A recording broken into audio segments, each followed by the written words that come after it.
طالبان وایي کندوز او بغلان کې ورته 40 عسکر او پولیس تسلیم شوي. طالبانو ته د تسلیمیدونکو دولتي منصوبینو په دوام دا ځل بیا لسګونه عسکر او پولیس طالبانو سره یوځای شوي دي. طالب ویان ذبیح الله مجاهد په خپله رسمي ټویټر پاڼه لیکلي چې د کندوز ولایت په امام صاحب ولسوالۍ کې 32 تنه عسکر، پولیس او اربکیان د حقایقو په درک کولو او د جلب او جذب مسؤلینو په هلو ځلو سره له خپلو دندو لاس په سر او طالبانو سره یوځای شول.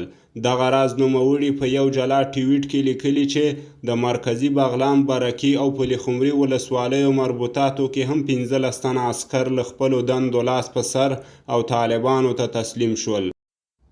طالب ویان زیاته کړې چې د دعوت او ارشاد، جلب و جذب مسؤلینو یې هرکلی کړی.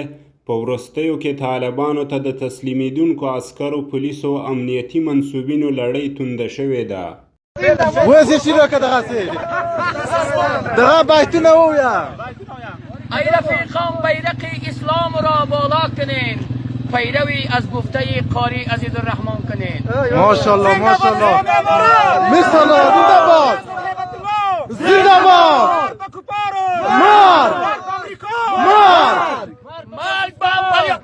مرگ به امپریالیسم امریکا، مرگ به یهود و نصارا، زنده باد اردوی ملی افغانستان، زنده باد زنده باد طالبای افغانستان.